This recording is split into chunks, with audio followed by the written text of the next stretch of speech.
This is Monopoly, the most popular board game of all time, and over the course of this video I'm going to explain to you why Monopoly is not a very well designed game, and then I'm going to give you 10 better board games to play instead. So there are three main problems with Monopoly, and the first problem that most people have with the game is its length. Monopoly can easily be a 2-hour plus game depending on how many people you have playing, but the second big problem with Monopoly is that it is a player elimination game. If you're playing a game with 4 or 5 people and somebody gets knocked out, they have nothing to do except sit around and watch the other players finish. And the third and final big problem with Monopoly is that it is very luck based. You can be the best trader and negotiator in the world, but if the dice are not on your side, you're just gonna lose the game. So these three major flaws in the game of Monopoly is a big reason why a lot of people don't like the game, which is why I've come up with this list of 10 board games better than Monopoly for you to play at home. Now I've chosen these 10 board games based on 3 different factors. The first factor is that it's a quick and easy game to learn that anybody can pick up and play. The second factor is that the game doesn't take more than an hour to play. And the third factor is that each game that I've chosen is not player elimination, so everybody gets to play the game to the very end. And the first board game we're going to be talking about today is Ticket to Ride. So Ticket to Ride is the 2004 Spiel des Jahres German award for the best board game of the year, and it is highly deserving. So the game mechanics are very simple. Each player starts out with 3 different destination cards, and they have to complete them by the end of the game. If they complete the destination cards they have, they will be given bonus points for each card that they have, but if they don't complete their destination cards, they will be given minus points. Each turn will consist of a player doing one of 3 different actions. They may draw more train cards from the deck or choose some of the ones that are facing up. They may play their train cards and add their trains to the board, or they may draw more destination cards from the destination deck. The game is layered with different strategies as each player is trying to complete their destination cards. It's kind of like a race. Players are trying to put their pieces on the board in certain spots, but if your spot gets taken, then you have to make a different route to go connect your destinations. The game ends when one person runs out of train tokens, and then everybody gets one final turn. You add or deduct bonus points from your destination cards, and then one player receives a 10-point bonus for having the longest connected train on the map. I absolutely love Ticket to Ride. I highly recommend it. This is definitely a game where the more players you have, the better. The game does get a little crowded with 5 people, but that just makes the experience of playing even more fun. And if you end up loving Ticket to Ride as much as I do, there are a bunch of other different versions to purchase. The next game we're going to be talking about better than Monopoly is Settlers of Catan. Although the name Settlers of Catan may sound like a boring game, it is actually an extremely enjoyable and well-designed game. The game consists of 19 different hexagons placed randomly on the board, and each hexagon is represented by 5 different resource cards and 1 desert card. Players will begin the game placing 2 different settlements and a road at each one, and then taking turns rolling the dice to see which resource produces goods that turn. And whoever's turn it was who rolled the dice gets to choose what they want to buy. They can purchase and extend their road, they can buy new settlements or upgrade their settlements to cities. Players may also choose to buy development cards that have a bunch of different bonuses to help them during the game. Each settlement is worth 1 point, each city is worth 2 points, and then there are bonus points awarded to whoever has the largest army or the longest road, and the first player to get 10 points wins. The game also involves card trading, so you can exchange cards with other players to help you build the things you need. The game is designed for 3 to 4 players, but there's also an expansion that allows people to play up to 6 players, and then there are a bunch of other Settlers of Catan expansions that allow you to play the game in so many different ways. Settlers of Catan is a very easy game to learn, especially if somebody already knows how to play, to teach the others. And since the board is randomly placed and is different every single time, it adds a lot of replayability to the game. Now, like Monopoly, Settlers of Catan is a dice rolling game, so there is quite a bit of luck involved, but it is a well-crafted and well-designed game, and I highly recommend it. It is definitely better than Monopoly. The next game we're going to be talking about that's better than Monopoly is Pandemic. So Pandemic is not a traditional game where players fight amongst themselves, and instead is a cooperative game where players come together and try to defeat the game itself. Pandemic is a game where you and your friends are trying to defeat 4 deadly viruses that are trying to destroy humanity. The diseases are spreading across the globe, and you and your friends have to stop the disease from spreading while also trying to find a cure. players begin by getting a random roll card and a couple other cards to help them along the way. Every player starts in Atlanta in North America and has 4 actions to do one of 3 different things. They may move their player token around the board, they may stop the infection from spreading, or they may find cures for diseases. But at the end of every player's turn, they must draw cards to further spread the disease around the board. You can lose the game if you run out of cards to draw from, if you run out of cubes to spread the disease, or if you have too many outbreaks. And you win the game if you find cures for all 4 diseases. So Pandemic is an extremely well-designed cooperative game and one of the first of its kind in the cooperation genre. Players will come together and try to find the best strategies to defeat the 4 viruses that are trying to destroy humanity. There's also 3 different levels of difficulty to the game depending on how experienced the players are, going from easy, medium, and impossible. Pandemic is one of the most highly rated and popular games, and it also has a slew of different expansions that you can get into if you like the base game. But if you do end up getting Pandemic as an alternative to playing Monopoly, you will not be disappointed. The next board game we're going to be talking about that's better than Monopoly is Alhambra. So Alhambra is also a Spiel des Jahres winner for Best Board Game of the Year in 2003. Now Alhambra consists of players trying to build their Alhambra. And now I've played this game many times and I still don't know what an Alhambra is, but the game mechanics and the strategy is what I like about it. So there's 2 main things about the game. There is money and there is building your Alhambra. There are 4 different currencies in the game with different colors: yellow, blue, green, and orange, and players will spend their money buying different tokens to expand their Alhambra. There are 3 phases in the game where everybody scores points, and whoever has the most tiles gets the bonus points for that color. Now there are limited amount of quantities to each tile you're trying to purchase, and each differently colored tile gives a different amount of points during each scoring round. Certain tiles in the game that you'll be purchasing will have walls, and each player will be given bonus points for the longest wall they have in their Alhambra. Now I've played this game with 2 people and I've played this game with 6 people and enjoyed it just the same in both amount of players. Now the best compliment I can give this game is that I'm not even very good at Alhambra. I don't know why I never seem to win this game, but I still enjoy playing just the same. So if you're looking for a quick and easy game to play in under an hour with a nice combination of luck and strategy, Alhambra is definitely a game to check out. Which brings us to our next board game we're going to be talking about, Zooloretto.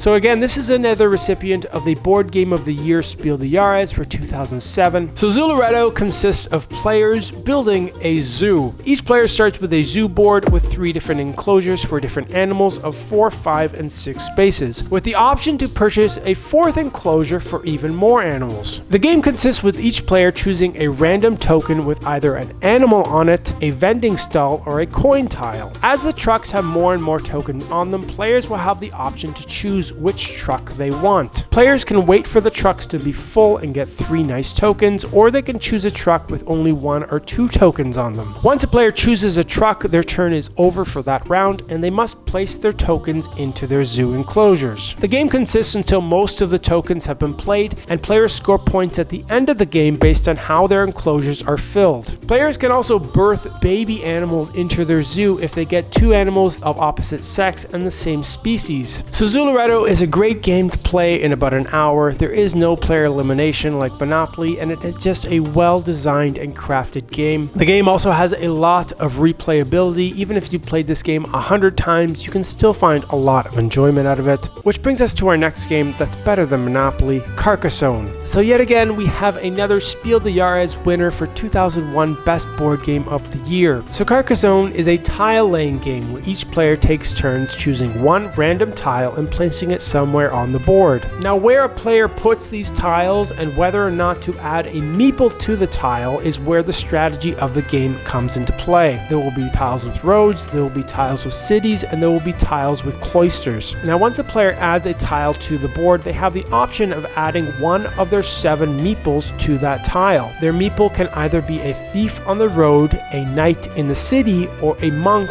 in the cloister. Players also have the option of adding their meeple face down as a farmer in the fields. Now each player will score points depending on how long the road is for their thief, how big the city is for their knight, and how many tiles surrounding the cloister. Players will also score bonus points at the end of the game depending on how many cities their farmer has to supply food with.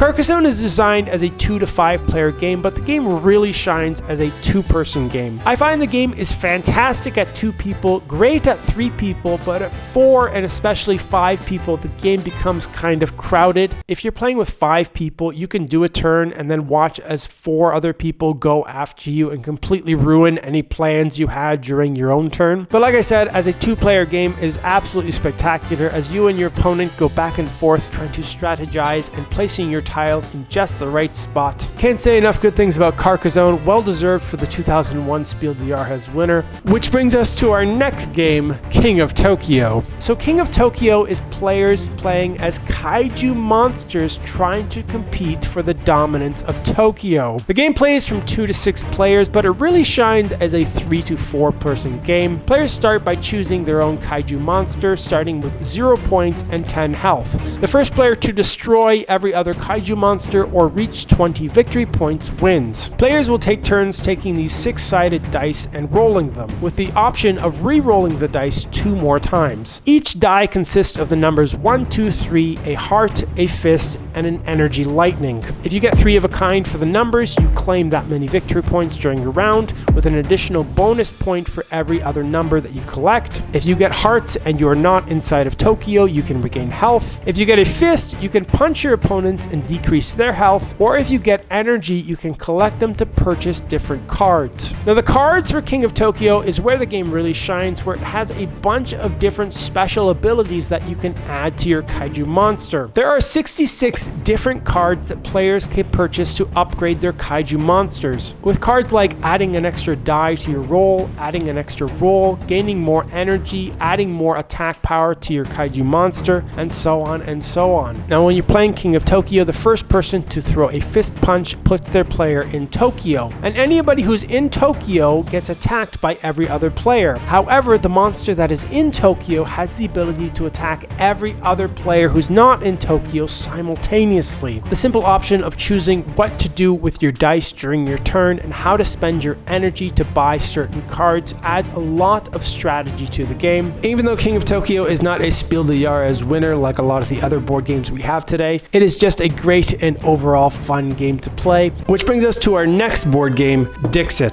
So Dixit is a very unique game in that it's nothing like any other game I've ever played before. Every player starts by choosing a color and placing their bunny at the 0 point mark. Players then take the tokens of their color and are dealt 6 random Dixit cards. Now each Dixit card consists of a different picture on it, and these pictures are filled with some of the most amazing artwork you will ever see. No matter how many times I play this game, I never get tired of looking at all the different artwork that this game has to offer. Each player starts their turn as a storyteller. They secretly take one card without showing their opponents and place it face down, and then they tell a story based on that card. It can be a phrase or a word, or you can sing a song or whistle a tune. You can do whatever you want as long as it is a clue to the card that you're placing. Every player then chooses a card from their hand based on the storyteller's story. They put their card face down and all the cards are shuffled and placed face back up. Once the cards are face up, everybody excluding the storyteller has to guess which card is the storyteller's. If the storyteller has at least one person choose their card, then they and those people get points. However, if the storyteller has everybody choose their card or nobody choose their card, then everybody except the storyteller gets points. Players also get a bonus point if other players choose their card instead of the storytellers. The players have endless creativity as they can tell whatever story their minds can come up with. And there is a little bit of strategy involved in that when you're telling your story, you don't want too many people to choose because then those people will get points during your round. But you also don't want nobody to choose your story because then you don't get any points and everybody gets points. The game of Dixit comes with a base card set of 84 cards. But if you do find the game to be a little bit repetitive, going over the same cards over and over, there are a bunch of different expansions that you can add to your Dixit board. It's a game that doesn't have a lot of strategy, but it allows players to be very creative when coming up with different stories to tell their friends with the cards they have. It's a very unique game, it's a very fun game, and it's a game great for people who like to be creative.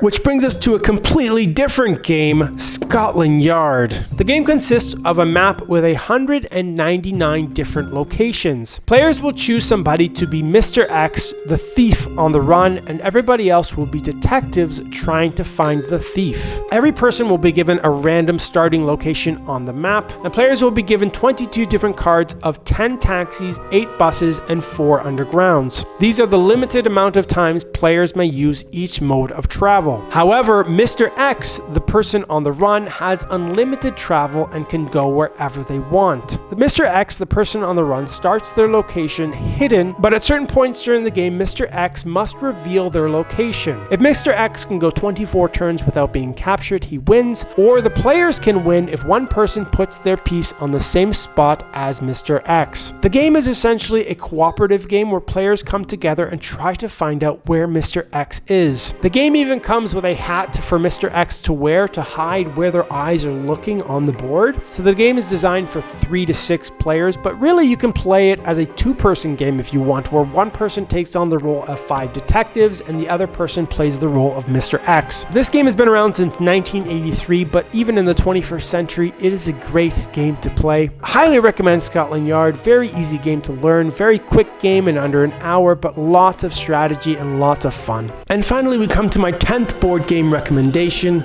Risk. Now, at the beginning of this video, I said that Monopoly was not a well-designed board game because it had a lot of luck involved. The games took too long and it was player elimination. And the same thing can be said about Risk. The games take way too long, there is a lot of luck involved, and it is player elimination. So you can have a game that lasts 3+ hours and somebody can be knocked out in the first 20 minutes. Even with that being said, I still love Risk. It is such a simple but fun game. Players start the game by being given random territories of 42 different spots on the board. Players then take turns choosing which troops to add to their territories. At the beginning of each player's turn, they will be given bonus troops depending on how many territories they have and if they claim an entire continent. A player attacks by rolling dice and the defender rolls dice. The player can use up to 3 dice while the defender can use a maximum of 2. However, the ties of the dice go to the defender. But the real mechanic of the game that I like is player negotiation. If you're playing a game of Risk with 5 or 6 people, you have to negotiate and try to get other people to attack other people. You can form alliances with people, you can break alliances with people, but the game mechanic of just trying to claim territories and trying to gain continents to get more troops for your next turn is a very simple thing that I love. Now, Risk is a poorly designed game like Monopoly. It takes way too long, it has player elimination, there's a lot of luck involved, but I don't care. I think it's a great game to play. Now, a simple way to make the game of Risk go a lot quicker is to use a dice rolling app, especially when you have large armies fighting large armies. It takes a lot of time rolling the dice when really all you want to know is find out how many troops each person has lost. Also, another good game mechanic to change is to make Ukraine and China have a bonus troop for anybody who occupies those territories.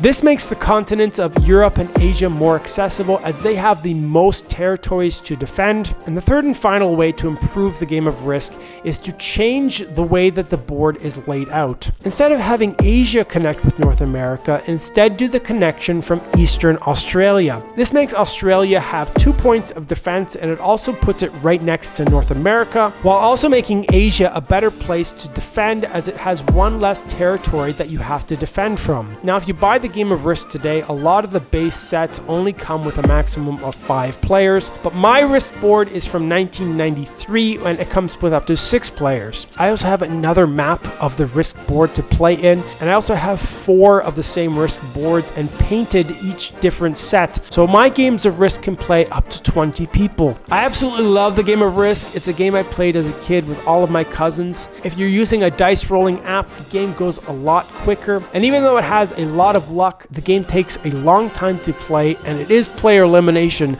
Risk is one of my favorite games to play. Thank you so much for watching, guys. Check out this next video if you're looking for something else to watch.